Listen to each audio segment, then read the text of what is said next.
El mentiroso, de Tobias Wolff. Mi madre leía todo menos libros, los anuncios de los autobuses, toda la carta del restaurante mientras comíamos, las vallas publicitarias. Si no tenía tapas le interesaba. Así que cuando encontró en mi cajón una carta que no iba dirigida a ella, la leyó. ¿Qué más da si James no tiene nada que ocultar? Fue lo que pensó.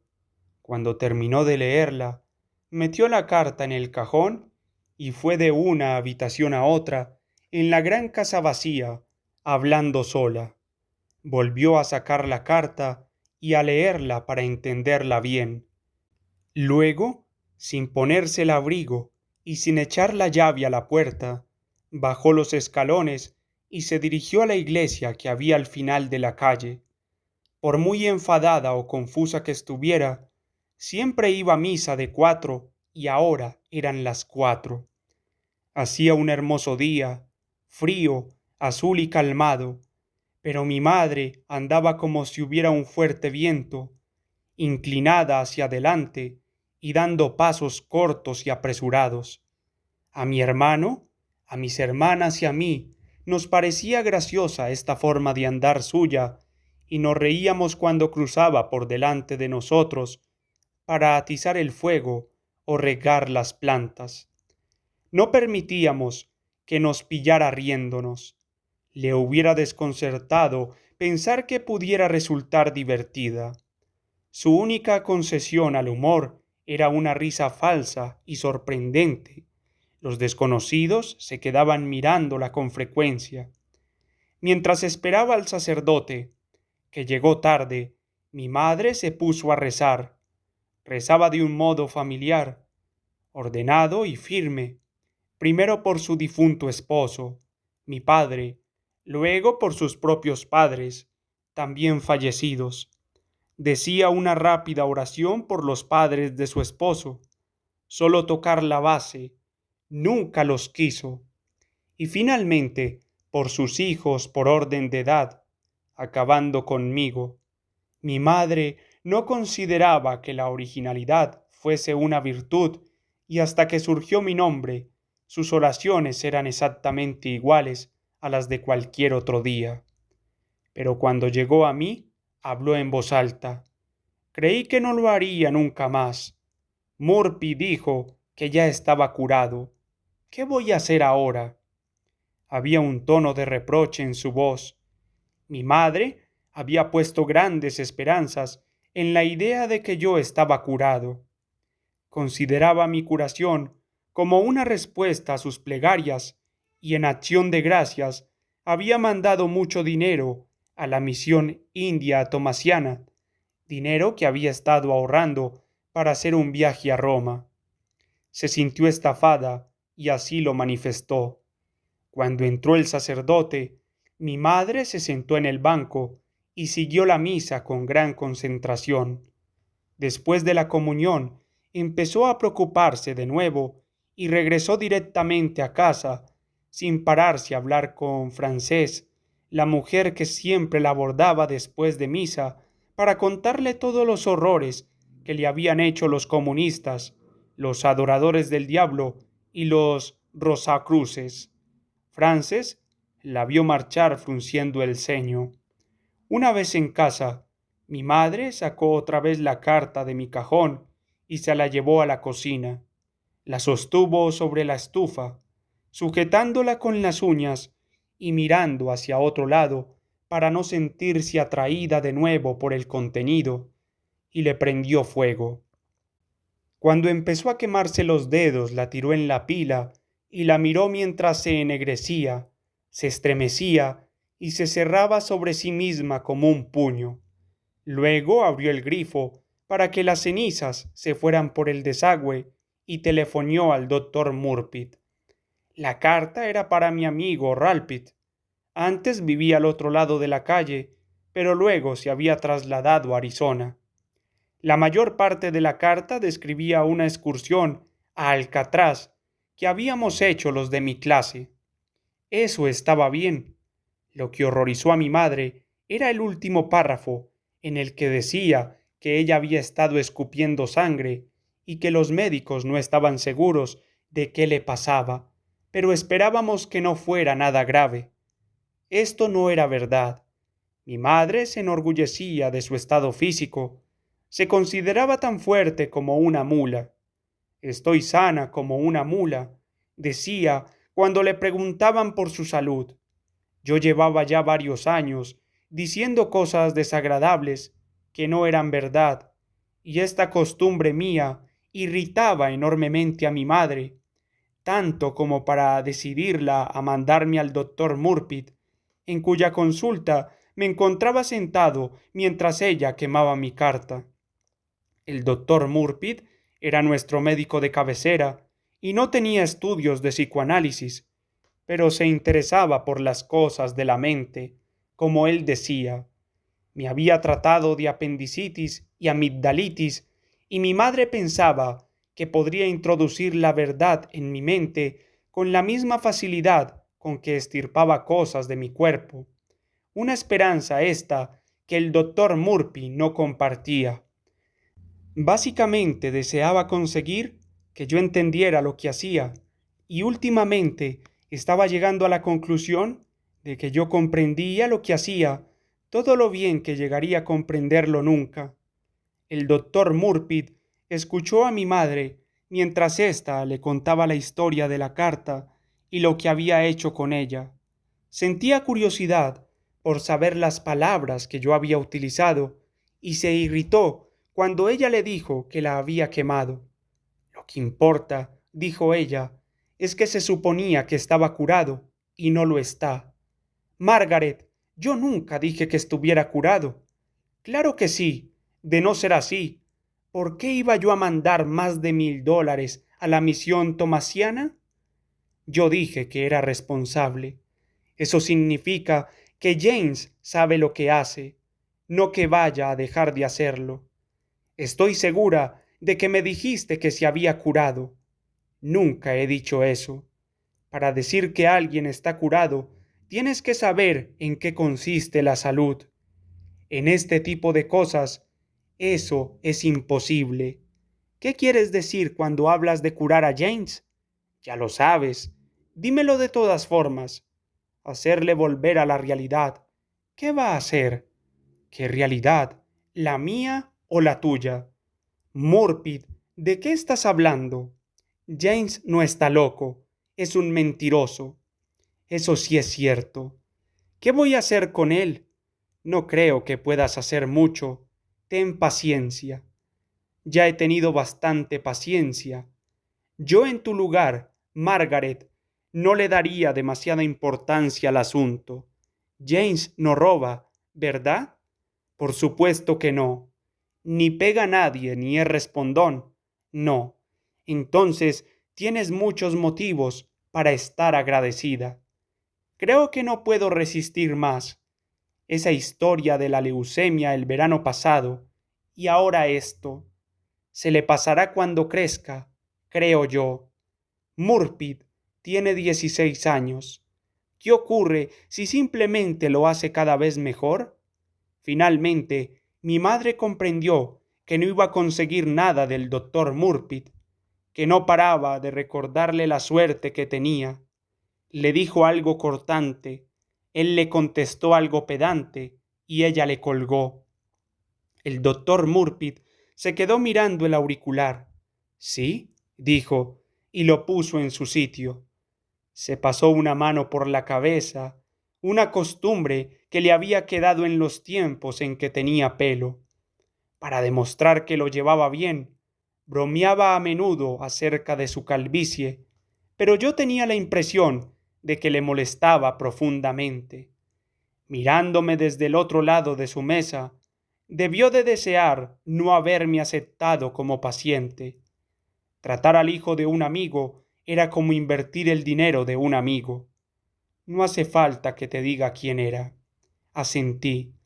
El doctor Murphy apartó su silla y la hizo girar para mirar por la ventana que tenía a su espalda y que ocupaba casi toda la pared.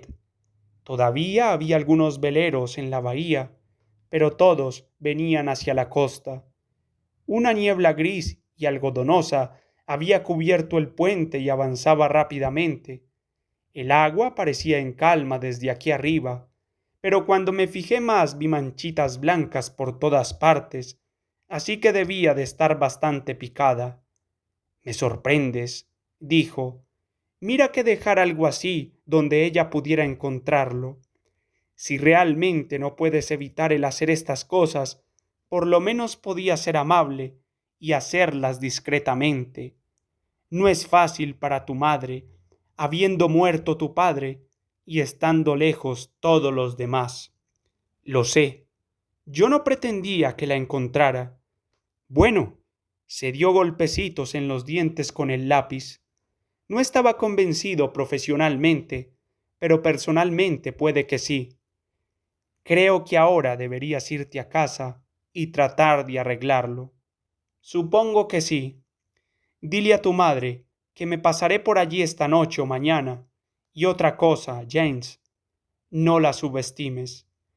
Mientras vivió mi padre, solíamos ir a pasar 3 o 4 días al Parque Nacional Yosemite durante el verano.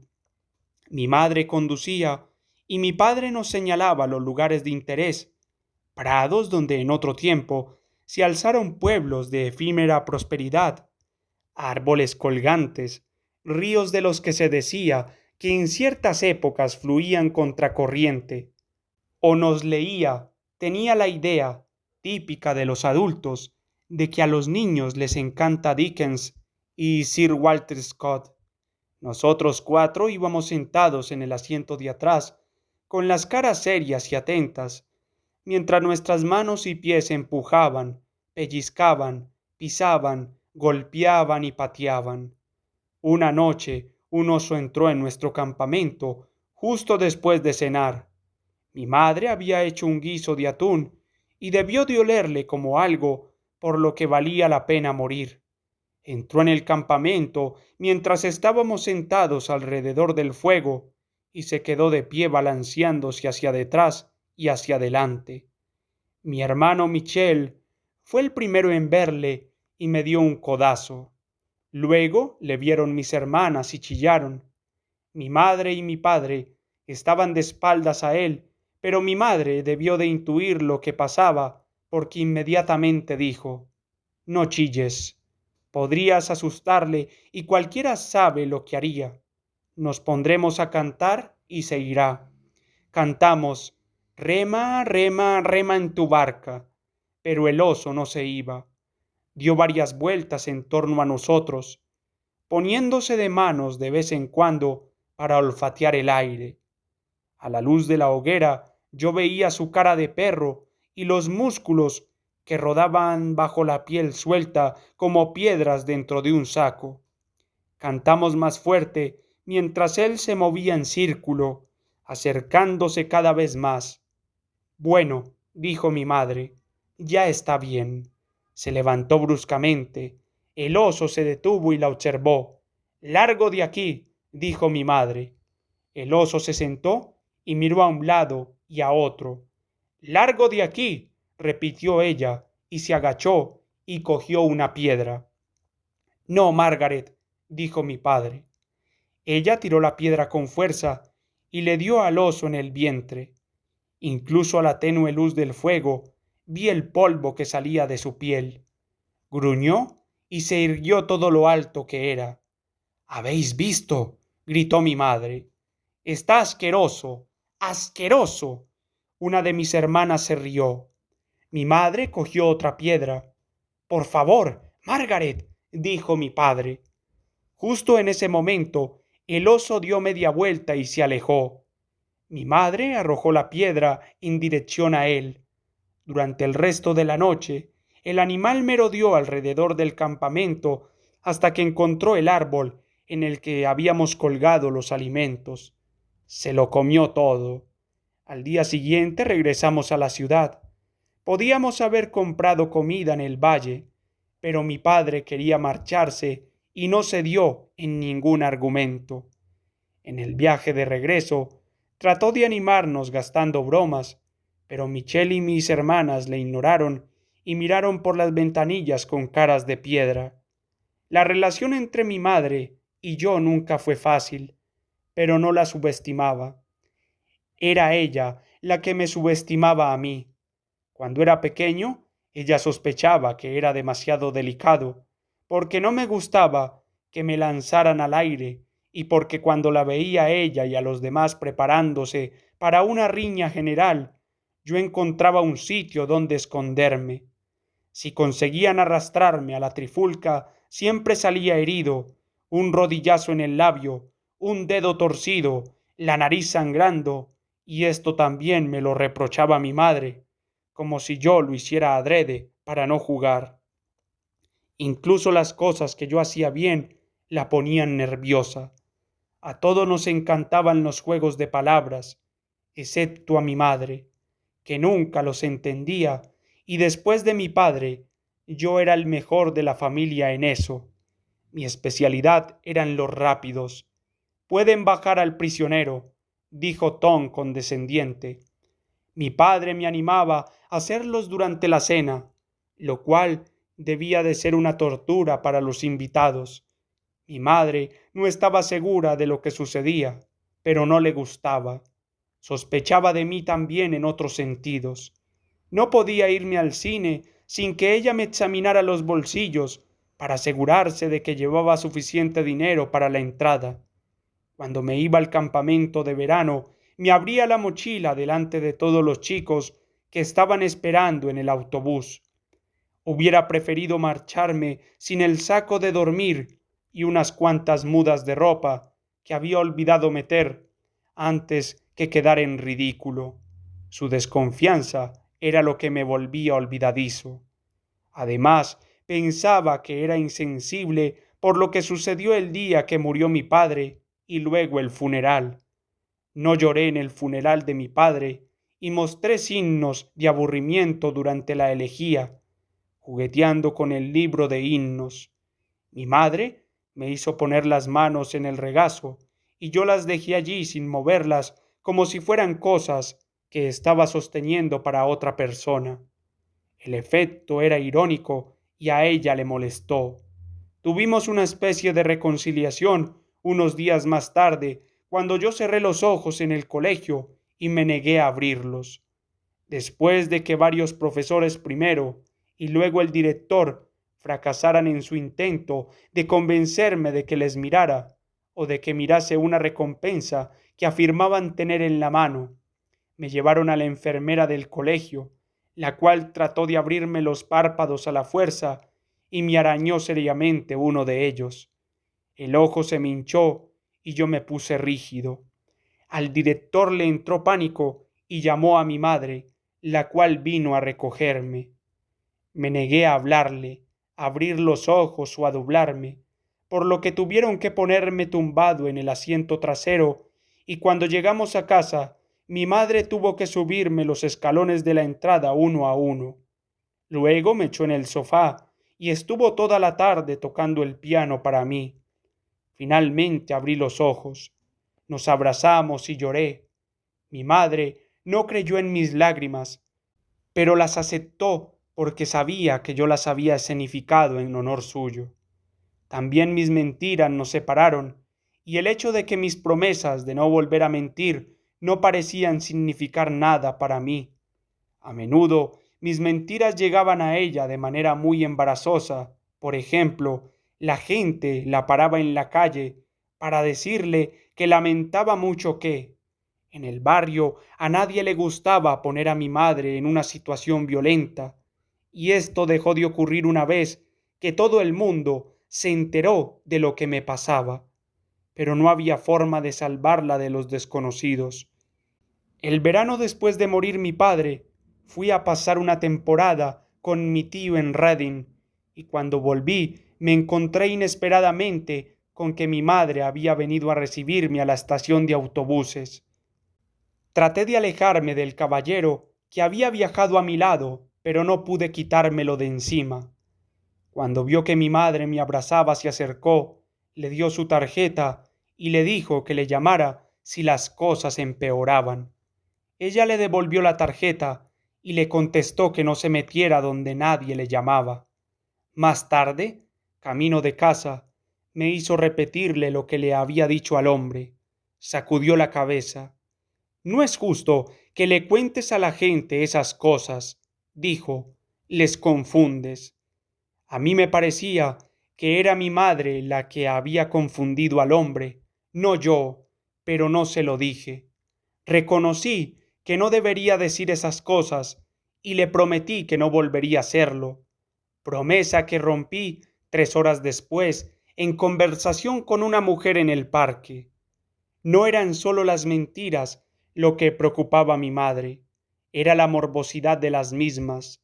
Ese era el verdadero problema entre nosotros, como lo había sido entre ella y mi padre. Mi madre trabajaba como voluntaria en el hospital infantil y en el comedor de San Antonio y hacía coletas para la Sociedad de San Vicente de Paúl.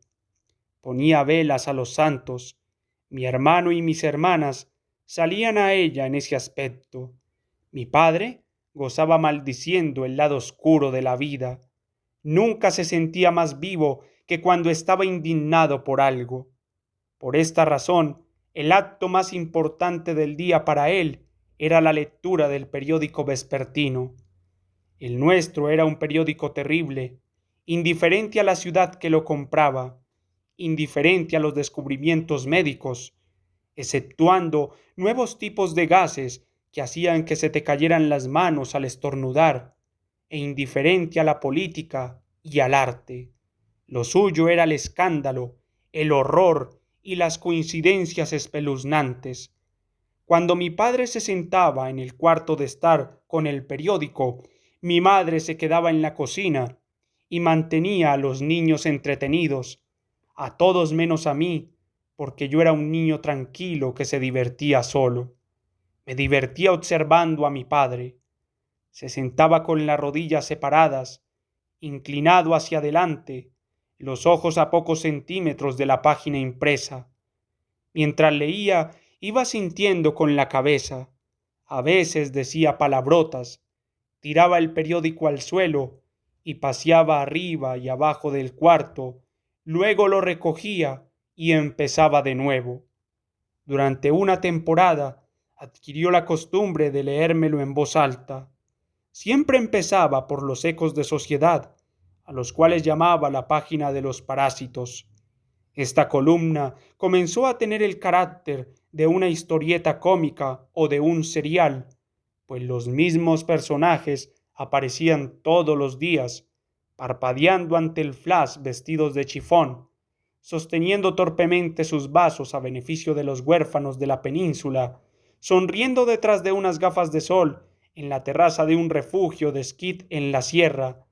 A los que más insultaba eran los esquiadores, probablemente porque no podía entenderlos. La actividad misma era inconcebible para él. Cuando mis hermanas fueron al lago Tahoe un fin de semana invernal con unas amigas y volvieron entusiasmadas con la belleza del lugar, mi padre las chifó enseguida. La nieve está sobrevalorada, dijo. Luego venían las noticias, o lo que en ese periódico pasaba por noticias. Cadáveres desenterrados en Escocia, antiguos nazis que ganaban unas elecciones, animales poco comunes asesinados, mendigos que morían desnudos en casas heladoras tumbados en colchones rellenos de miles o de millones de dólares, sacerdotes que se casaban, actrices que se divorciaban, millonarios del petróleo que construían fantásticos mausoleos en honor de su caballo favorito, casos de canibalismo. Mi padre leía todo esto con una sonrisa fija y cansada. Mi madre le animaba a defender alguna causa, a unirse a algún grupo, pero él no quería. Se sentía incómodo con la gente que no era de la familia. Él y mi madre raras veces salían y raras veces recibían invitados, excepto en las grandes fiestas nacionales o privadas.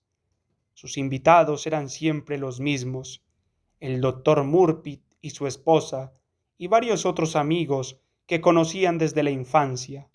La mayoría de estas personas nunca se veían fuera de nuestra casa y no se lo pasaban muy bien juntas.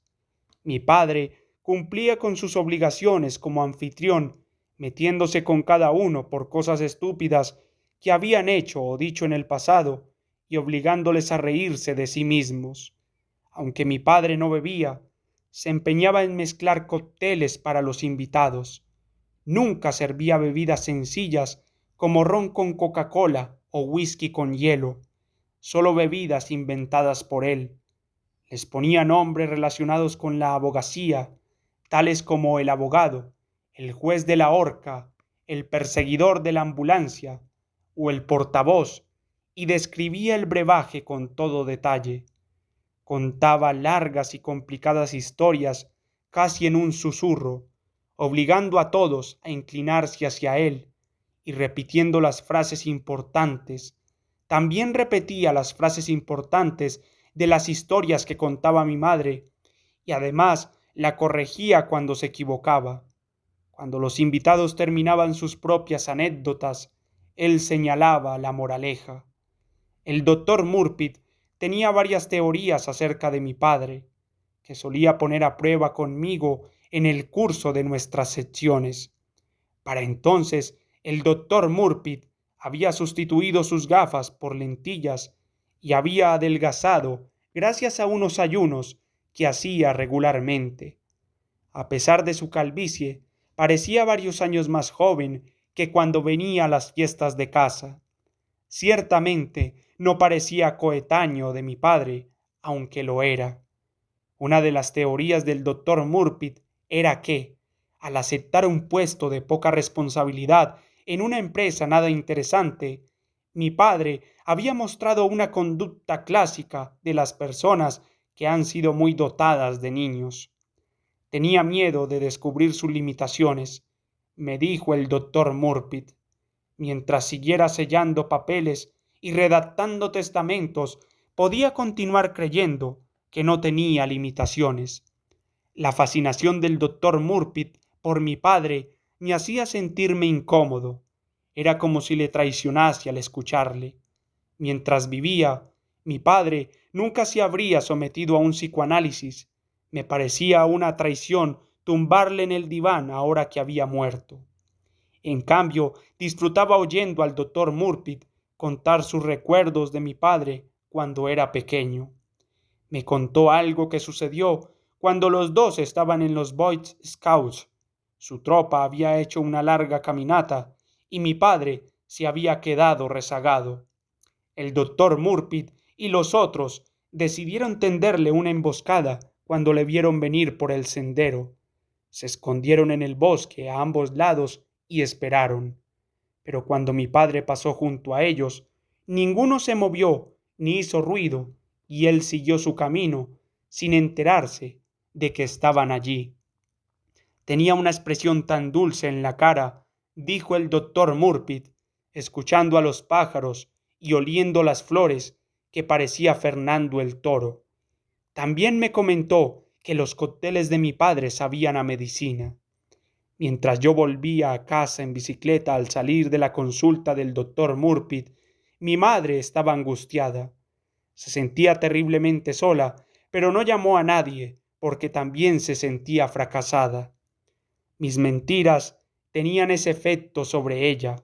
Se las tomaba como una ofensa personal. En tales momentos no pensaba en mis hermanas, una felizmente casada, la otra alumna brillante de Fordham. Tampoco pensaba en mi hermano Michel, que había dejado la universidad para trabajar en Los Ángeles con niños que se habían escapado de sus casas. Pensaba en mí. Pensaba que ella había destrozado a su familia. La realidad era que organizaba bien a la familia. Mientras mi padre se estaba muriendo en el piso de arriba, ella nos hizo trabajar con un propósito común. Redactó listas de tareas y nos dio a cada uno una asignación justa. Nos fijó la hora de acostarnos y nos obligó a cumplirla. Nos marcó un horario para hacer los deberes. Responsabilizó a cada niño del que le seguía en edad y a mí me regaló un perro. Nos decía con frecuencia que nos quería. Durante la cena Esperaba que cada uno contribuyera de alguna manera y después de cenar tocaba el piano y trataba de enseñarnos a cantar en armonía, cosa que yo no era capaz de hacer.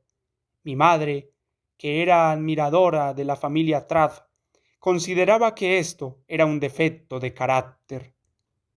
Nuestra vida en común era más ordenada, más sana, mientras mi padre se moría, que lo había sido antes. Él nos había fijado unas normas que seguir, no muy distintas de las que nos dio mi madre cuando él cayó enfermo, pero las imponía con arbitrariedad.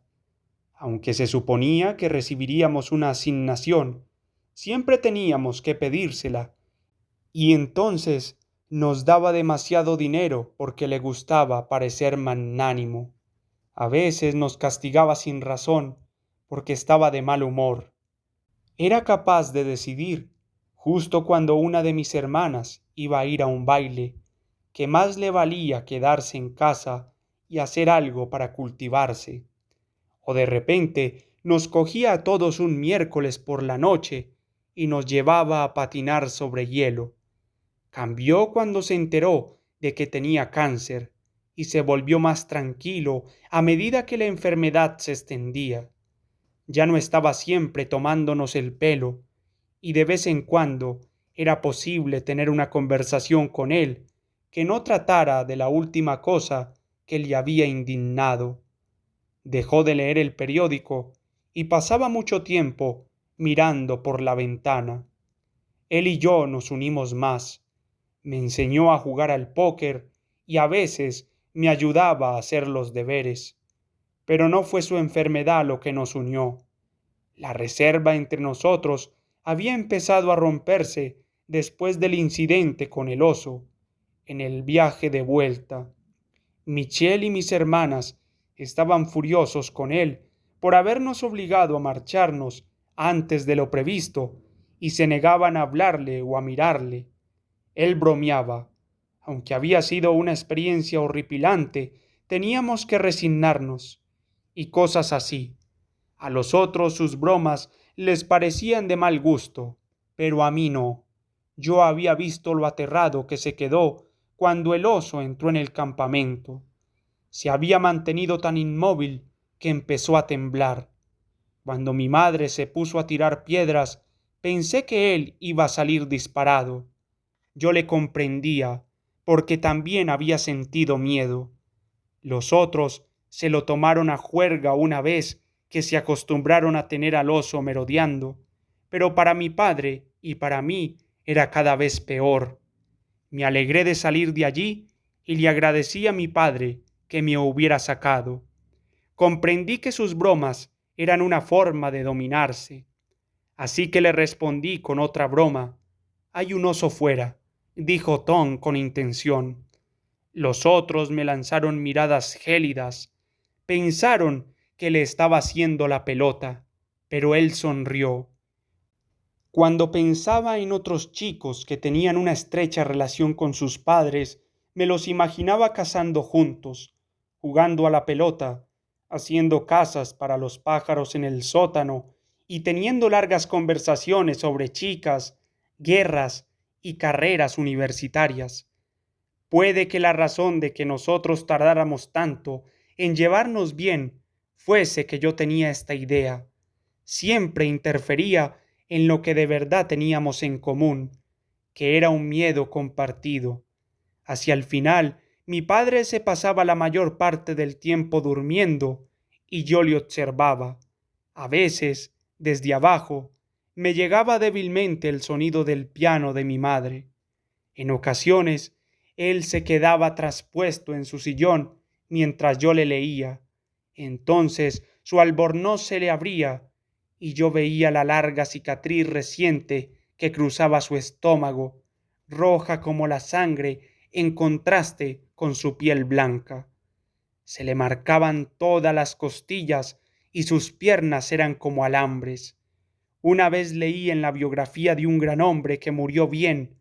Supuse que el escritor quería decir que soportó el dolor sin quejarse, que no dio falsas alarmas y que no molestó demasiado a quienes iba a dejar detrás. Mi padre murió bien. Su irritabilidad dio paso a otra cosa, algo parecido a la serenidad.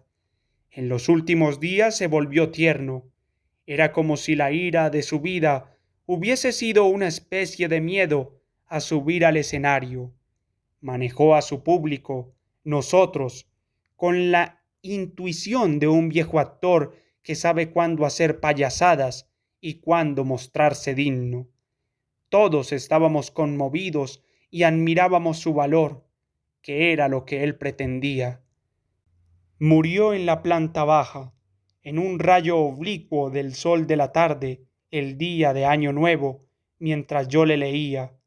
Estábamos solos en casa y yo no sabía qué hacer. Su cuerpo no me asustaba, pero inmediatamente, intensamente, eché de menos a mi padre. Me parecía mal dejarle allí sentado y traté de llevarle al piso de arriba, a su dormitorio, pero esto era demasiado difícil para hacerlo yo solo. Así que llamé a mi amigo Ralpit, que vivía enfrente. Cuando entró y vio para qué le llamaba, se echó a llorar, pero le obligué a ayudarme de todas formas. Un par de horas después llegó mi madre, y cuando le dije que mi padre había muerto, subió corriendo, llamándole. Bajó unos minutos después. Gracias a Dios que al menos murió en su cama, dijo. Al parecer, esto era importante para ella, y no le dije la verdad. Pero esa noche vinieron a visitarnos los padres de Ralpit. Dijeron que estaban horrorizados por lo que yo había hecho, y mi madre también lo estuvo cuando oyó la historia, horrorizada y furiosa. ¿Por qué? ¿Por qué no le había dicho la verdad? ¿O porque se había enterado de la verdad y ya no podía seguir creyendo que mi padre había muerto en su cama? Realmente no lo sé. Mamá, dije al entrar en el cuarto de estar, siento lo de la carta, lo siento de veras. Estaba poniendo leña en la chimenea y no me miró ni me habló por un momento. Finalmente acabó. Se levantó y se sacudió las manos. Retrocedió unos pasos y miró el fuego que había preparado. Me ha quedado bien, dijo. No está mal para haberlo hecho una tuberculosa. Mamá, lo siento. ¿Lo sientes? ¿Qué es lo que sientes? ¿Haberlo escrito o que yo lo haya descubierto? No pensaba echar la carta al correo. Era una especie de broma. Ja, ja. Cogió la escoba y barrió trocitos de corteza y los echó dentro de la chimenea. Luego corrió las cortinas y se sentó en el sofá. Siéntate, dijo. Cruzó las piernas. ¿Te doy consejos continuamente? Sí. ¿Sí? Asentí. Bueno, da igual. Es mi obligación. Soy tu madre. Voy a darte algunos consejos más por tu bien. No hace falta que inventes todas esas cosas, James. Ya sucederán. Se puso a jugar con el dobladillo de su falda. ¿Entiendes lo que te estoy diciendo? Creo que sí. Te estás estafando a ti mismo. Eso es lo que trato de decirte. Cuando llegues a mi edad, no sabrás nada de la vida. Lo único que sabrás es lo que te has inventado. Pensé en ello. Parecía lógico. Creo que tal vez necesitas salir un poco de ti mismo. Pensar más en otras personas. Continuó ella. Sonó el timbre. Ve a abrir, dijo mi madre. Luego hablaremos de esto. Era el doctor Murphy. Él y mi madre se disculparon y ella insistió en que se quedara a cenar. Fui a la cocina a buscar hielo para sus bebidas y cuando volví estaban hablando de mí. Me senté en el sofá y les escuché. El doctor Murphy le estaba diciendo a mi madre que no se preocupara. James es un buen chico, dijo. He estado pensando en mi hijo mayor, Terry. No es enteramente un sinvergüenza, pero tampoco es enteramente honrado. No puedo comunicarme con él, Por lo menos James no es escurridizo.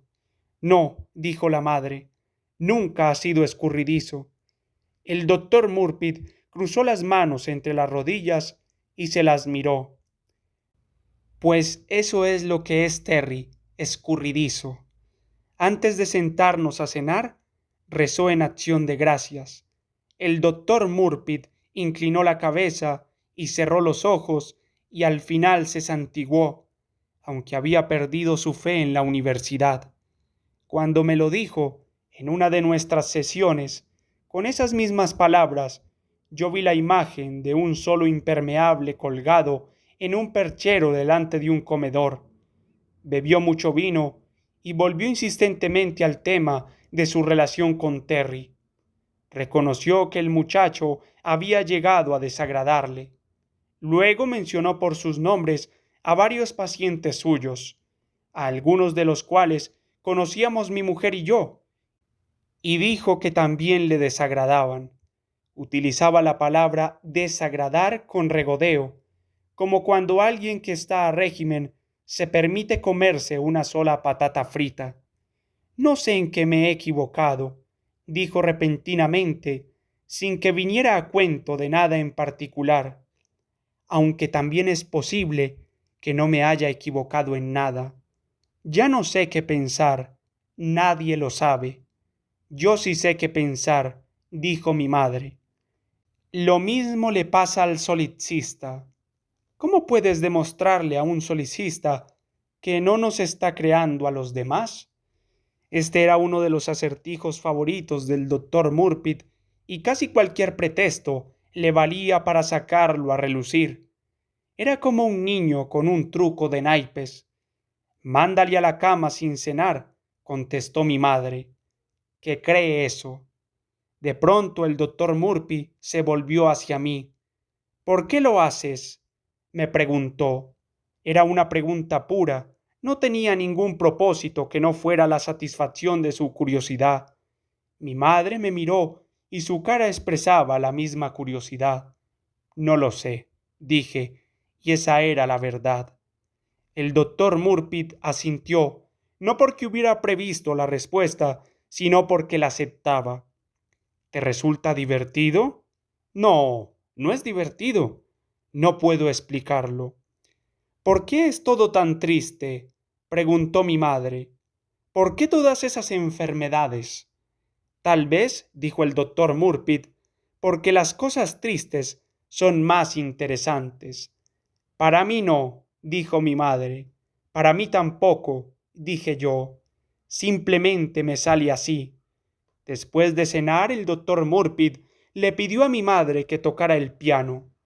Quería cantar especialmente Ven a casa, Aviet, la luz de la escalera está encendida. Esa antiguaya, dijo mi madre, se levantó, dobló cuidadosamente la servilleta y la seguimos al cuarto de estar. El doctor Murphy se quedó de pie detrás de ella mientras mi madre se preparaba. Luego cantaron Ven a casa, Aviet, la luz de la escalera está encendida, y yo observé que él la miraba atentamente, como si estuviera tratando de recordar algo. Ella tenía los ojos cerrados. Después cantaron O Magnum Mysterium, la cantaron por partes, y yo lamenté no tener voz, porque sonaba preciosa. Vamos, James, dijo el doctor Murphy mientras mi madre tocaba los últimos acordes. ¿Es que estas viejas canciones no son lo bastante buenas para ti? No sabe cantar, sencillamente, dijo mi madre. Cuando el doctor Murphy se fue, mi madre encendió la chimenea y luego hizo más café. Se dejó caer en el sillón medio tumbada, estirando las piernas y moviendo los pies hacia adelante y hacia atrás. Ha sido divertido, dijo. ¿Papá y tú hacías cosas así alguna vez? Unas cuantas veces, cuando empezamos a salir. Creo que nunca le gustaron. Él era como tú. Me pregunté si mis padres habían tenido una buena relación. Él la admiraba y le gustaba mirarla. Todas las noches a la hora de cenar, nos hacía correr los candelabros ligeramente a la izquierda o a la derecha del centro para poder verla al otro extremo de la mesa. Y todas las noches, cuando ella ponía la mesa, volvía a ponerlos en el centro. No parecía echarle mucho de menos, pero la verdad es que yo no lo sabría aunque así fuera. Además, tampoco yo le echaba tanto de menos, no como antes. La mayor parte del tiempo pensaba en otras cosas. ¿James? Esperé. He estado pensando que quizá te gustaría ir a pasar un par de semanas con Michelle. ¿Y el colegio? Yo hablaré con el padre Masorlate. No le importará. Puede que este problema se resuelva solo si empiezas a pensar en otras personas. Ya lo hago. Quiero decir que ayudes a otros, como hace Michelle. No tienes que ir si no te apetece. Me parece bien, de veras. Me apetece ver a Michelle. No estoy tratando de librarme de ti. Ya lo sé. Mi madre se desperezó, luego dobló las piernas debajo de sí. Bebió un sorbo de café ruidosamente. ¿Qué significa esa palabra que usó Murphy? ¿Sabes cuál digo? ¿Paranoico? Es cuando alguien cree que todo el mundo le persigue. Como esa mujer que siempre te agarra después de misa, Frances. No me refiero a paranoico. Todo el mundo sabe lo que eso significa. Era solo algo. Ah, solicista. Un solicista es alguien que piensa que él crea todo lo que le rodea. Mi madre asintió y sopló su café. Luego dejó la taza sin haber bebido.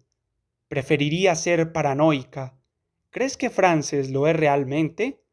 Por supuesto, no hay duda. Quiero decir, ¿crees que está verdaderamente enferma? Eso es lo que quiere decir paranoico, estar enfermo. ¿Tú qué creías, mamá? ¿Por qué estás tan enfadado? No estoy enfadado, bajé la voz.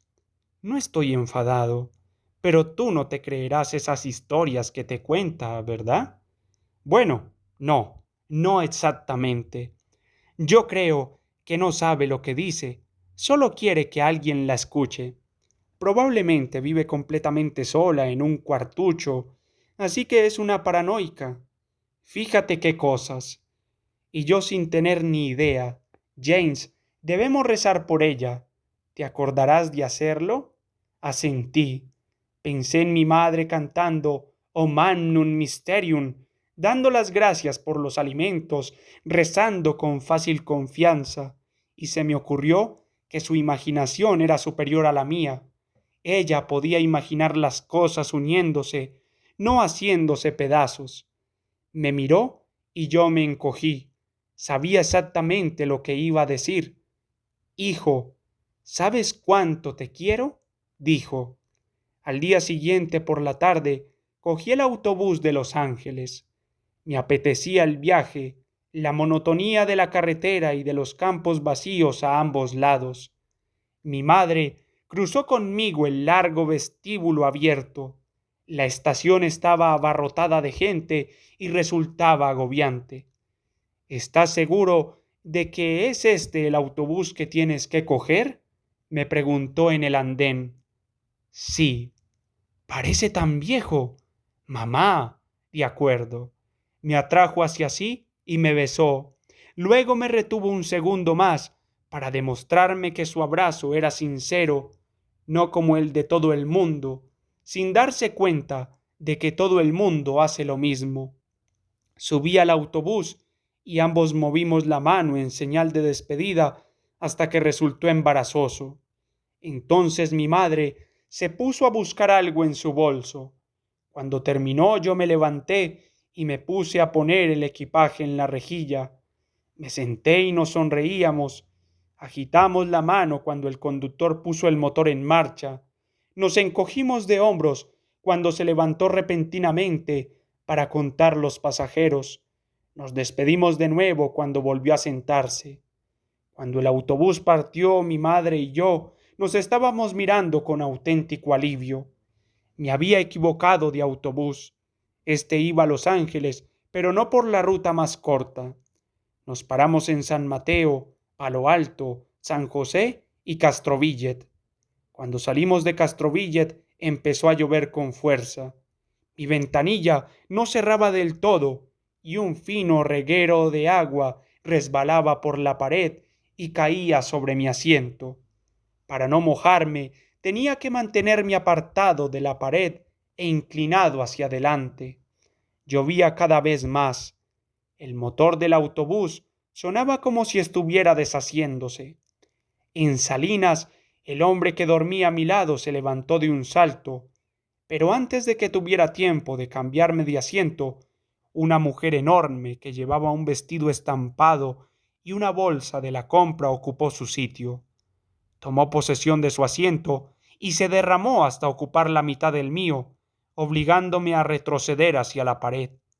Menuda tormenta, dijo en voz alta. Luego se volvió y me miró. ¿Tienes hambre? Sin esperar respuesta, metió la mano en su bolsa, sacó un pedazo de pollo y me lo dio. ¡Vaya por Dios! Gritó. ¡Miren cómo devora ese muslo de pollo! Algunas personas se volvieron y sonrieron. Les devolví la sonrisa sin dejar de comer. Cuando terminé ese trozo, ella me dio otro y luego otro más. Después empezó a repartir pedazos de pollo a la gente que iba cerca de nosotros. En las afueras de San Luis Obispo, el ruido del motor se hizo más fuerte de repente y luego paró por completo. El conductor se echó a un lado de la carretera y se apeó. Volvió a subir, chorreando. Unos minutos más tarde nos anunció que el autobús se había averiado y que enviaban otro a recogernos. Alguien preguntó cuánto tardaría y el conductor dijo que no tenía ni idea. Tómenselo con calma, gritó la mujer que iba a mi lado. El que tenga prisa por llegar a Los Ángeles debería ir al psiquiatra. El viento soplaba con fuerza alrededor del autobús, empujando cortinas de lluvia contra las ventanillas de ambos lados. El autobús se balanceaba suavemente. Fuera la luz era parda y densa. La mujer que iba a mi lado interrogó a todos los que nos rodeaban respecto a sus itinerarios y dijo si conocía o no el lugar a donde iban o de dónde venían. ¿Y tú? Me dio una palmada en la rodilla. ¿Tus padres tienen una granja de pollos? Espero que sí. Se rió. Le dije que era de San Francisco. San Francisco. Allí era donde estaba destinado mi marido. Me preguntó qué hacía allí y le dije que trabajaba con refugiados tibetanos. ¿Sí? ¿Y qué haces con una pandilla de tibetanos? Me parece a mí que hay muchos otros sitios donde podían haber ido, dijo un hombre que iba sentado delante de nosotros. Cruzar la frontera de esa manera. Nosotros no vamos allí. ¿Qué haces con una pandilla de tibetanos? Repitió la mujer. Intento encontrarles trabajo, les busco alojamiento, escucho sus problemas. ¿Entiendes ese habla? Sí. ¿Lo hablas? Bastante bien. Nací y me crié en el Tíbet.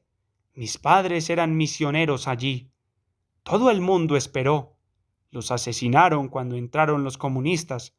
La mujer gorda me dio unas palmaditas en el brazo. Estoy bien, dije. ¿Por qué no nos dices algo en tibetano? ¿Qué quieres que diga? Di, la vaca saltó por encima de la luna. Me observó, sonriendo, y cuando terminé miró a los otros y movió la cabeza. ¡Qué bonito! Es como música. Di algo más. ¿Qué? Cualquier cosa. Se inclinaron hacia mí. De pronto, las ventanillas quedaron cegadas por la lluvia. El conductor se había dormido y roncaba suavemente mecido por el balanceo del autobús. Fuera, la luz cenagosa se volvió amarillo pálido por un instante y se oyó un trueno a lo lejos. La mujer que iba a mi lado se recostó en su asiento y cerró los ojos, y entonces todos los demás hicieron lo mismo, mientras yo les cantaba en lo que sin duda era una lengua antigua y sagrada.